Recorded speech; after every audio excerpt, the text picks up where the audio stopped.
Congress party ने केंद्र सरकार और जांच एजेंसियों के खिलाफ मुखरता से विरोध प्रदर्शन किया।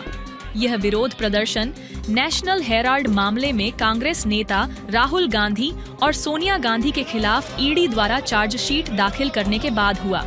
देश भर में विरोध प्रदर्शन हुए, जिसमें कांग्रेस के कई प्रमुख नेता आगे दिखाई दिए। कांग्रेस नेताओं ने नेशनल हेराल्ड मामले में पार्टी नेताओं सोनिया गांधी और राहुल गांधी के खिलाफ प्रवर्तन निदेशालय (ईडी) की शिकायत की आलोचना करते हुए इस कदम को राजनीति से प्रेरित बताया, जिसका उद्देश्य प्रमुख राष्ट्रीय मुद्दों से जनता का ध्यान हटाना है। बिल्कुल, हमारे लोग आक्रोशित हैं, जनता आक्रोशित है, कांग्रेस का कार्यकर्ता आक्रोशित है। एक 12 साल के फर्जी केस में आपको 365वें दिन याद आया चार्जशीट दायर करने के लिए। चार्जशीट में आपने मनी लॉन्ड्रिंग का केस लगाया है, उस केस में जहां पर एक पैसे का लेन देन नहीं हुआ, एक एसेट ट्रांसफर नहीं हुआ। उस केस में जहां पर यंग इंडियन एक नॉट फॉर प्रॉफिट कंपनी है जो कि सेक्शन 25 के अंतर्गत है, वो अपने किसी शेयर होल्डर को एक नए पैसे का मुनाफा, सैलरी, डिविडेंड कुछ नहीं दे सकता है। एक ऐसे केस में एजेएल जो नेशनल हेराल्ड छापता था, उसके खिलाफ आप ये कर रहे हैं। असलियत ये है कि ये नरेंद्र मोदी जी की प्रतिशोध की राजनीति है, ये मोदी जी की घिनौनी राजनीति है और इसका सामना हम कोर्ट में करेंगे। लेकिन जो लोगों का आक्रोश है, जो जनता आक्रोश है, जो हमारे कार्यकर्ताओं का आक्रोश है, वो बिल्कुल आपको दिख रहा है, क्योंकि ये दिखाता है कि नरेंद्र मोदी जी डरते हैं, वो हमारे नेता से डरते हैं, वो उन मुद्दों से डरते हैं जो हम उठाते हैं, और वो कांग्रेस का जो संगठनात्मक ढांचा तैयार हो रहा है उससे भयभीत है, घबराए हुए हैं। गुजरात अधिवेशन से बिल्कुल, क्योंकि हमने उनके गढ़ में घुसकर उनको ललकारा है और असलियत ये है कि गुजरात का एक बहुत सक्सेसफुल अधिवेशन हुआ। नरेंद्र मोदी जी के चूल्हे हिले हुए, उनको पता है कि यहाँ पर दिक्कत होने वाली है। बिल्कुल, आज भी गुजरात में। और राहुल गांधी जी वो शख्स हैं जो ना आपसे डरते हैं, ना आपसे धमकते हैं। आपने 50 घंटे ईडी से पूछताछ कराई, आप 500 घंटे और करा लीजिए। ये केस बोगस है, लेकिन राहुल गांधी जो मुद्दे उठा रहे हैं उसने आपकी कलई जरूर खोल दी है। लेकिन आपने सत्यमेव जयते का नारा तो पोस्टर पे लिखा हुआ है, तो इसमें क्या गलती बात है? सत्यमेव जयते हमारा लोगो, हमारा मूल मंत्र है। सत्य की विजय होती है। हम महात्मा गांधी की पार्टी है जिन्होंने ब्रिटानिया हुकूमत को घुटने टेकवा दिए। बिल्कुल नहीं टिकेगा। कैसे टिकेगा? बोगस मामला है, 365वें दिन तक इंतजार करना पड़ा। आपको लगता है ये मामला टिक सकता है अदालत में? उसमें कोई दम नहीं है। ये बिल्कुल पॉलिटिकली मोटिवेटेड केस है जिसको लंबे समय तक खींचा गया। हम लोगों को न्यायपालिका में पूरा भरोसा है, we will fight it out legally.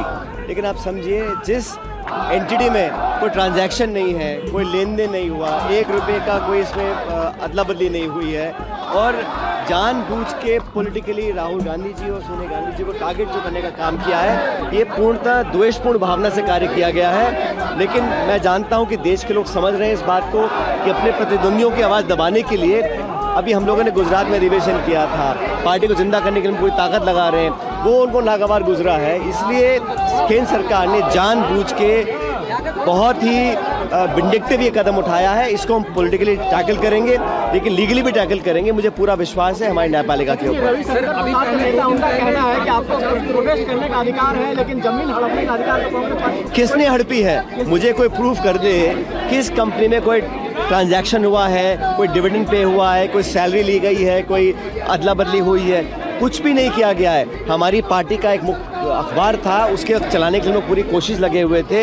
एक नॉन प्रॉफिट एंटिटी में अगर कोई ट्रांजैक्शन ही नहीं हुआ है, कोई लेन देन नहीं हुआ है, तो किस आधार पे आप मनी लॉन्ड्रिंग का केस लगा रहे हैं? ये तो सिर्फ छवि बर्बाद करने के लिए कोशिश जो कर रही है भाजपा और केंद्र सरकार, उसमें लगे हुए हैं। बाकी तथ्यों के आधार पर मुझे पूरा विश्वास है कि हमको न्याय मिलेगा। लेकिन पॉलिटिकली एक डैमेज करने के लिए, एक द्वेष की भावना से, बदले की भावना से जो काम कर रहे हैं, वो लगातार कर विपक्ष के तमाम नेताओं को टारगेट कर रहे हैं। और भाजपा में जो नेता हैं उन पे सब उनको खुली छूट मिली है, पाक साफ उनको डिक्लेयर कर दिया गया है। तो जनता सब देख रही है। अदालत में लड़ाई आप लोग लड़ रहे हैं, इस मेगा प्रोटेस्ट से पार्टी क्या हासिल करना चाहती है? अदालत में लड़ाई जिस एजेंसी के जरिए पहुंचाई गई है, उसकी जो पूरी मंशा है वो सिर्फ और सिर्फ विपक्ष को प्रताड़ित करने की।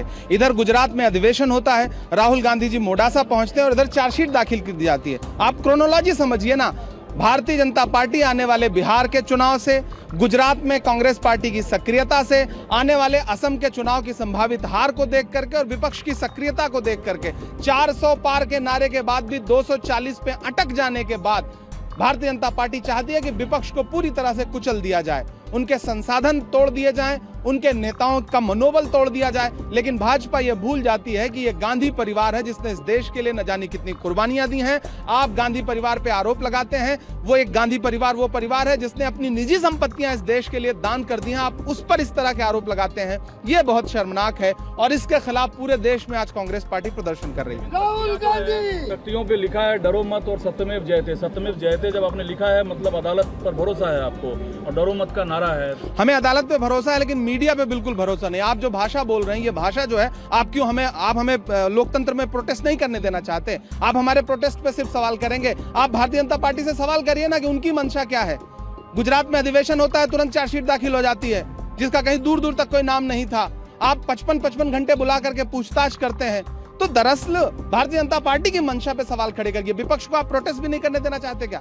हम सत्यमेव जयते का नारा लेकर के प्रोटेस्ट कर रहे हैं ना। हम कौन सा किसी को व्यक्तिगत आक्षेप करता हुआ आप प्रोटेस्ट कर रहे हैं?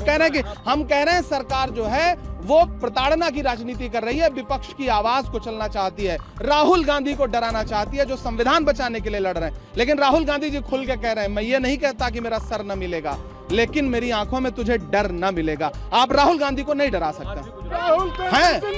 बिल्कुल, राहुल गांधी जी गुजरात में हैं और मिशन गुजरात, अधिवेशन, बिहार में सक्रियता, असम का संभावित चुनाव, क्रोनोलॉजी समझ लीजिए। यही है भाजपा की नफरत की और डर की राजनीति कि विपक्ष से जनता के भरोसे ना जीत सको तो एजेंसियों को उतार दो, ईडी को उतार दो, इलेक्शन कमीशन को उतार दो, सारे संसाधन उतार दो और विपक्ष को डराओ। 11 पिटीशन सुप्रीम कोर्ट में है वक्त संशोधन। मुझे लगता है आज हम इस मुद्दे पर बात कर रहे हैं, सुनवाई के बाद उस पर बात करें। देखिए, आज यहाँ पे कांग्रेस कार्यालय पर हम सब साथ मौजूद हैं क्योंकि जो नाइंसाफी करी जा रही है सरकार की कांग्रेस पार्टी के खिलाफ, सोनिया जी के खिलाफ, राहुल जी के खिलाफ, तो इसको तो हम वेंडेटा पॉलिटिक्स ही कहते हैं। इतने सालों से एक इशू को आपने जला के रखा हुआ है।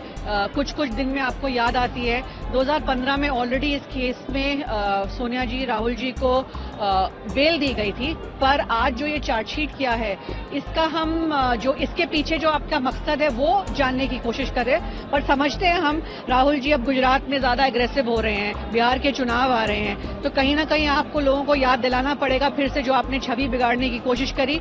और जिस तरह की धाराएं ईडी ने चार्जशीट पे लगाई है, मैं सिर्फ यही पूछना चाहूंगी कि आपने कहा प्रॉपर्टी को हड़पने की कोशिश कर रहे, कोई भी प्रॉपर्टी, एक भी पैसा राहुल जी या सोनिया जी के पर्सनल नाम पे क्या ट्रांसफर हुआ है, इतना ही कहूंगी मैं, इससे ज्यादा नहीं कहूंगी। सोनिया जी संघर्ष करो, राहुल जी संघर्ष करो। प्रभातखबर.com, विश्वास वही, रफ्तार नहीं।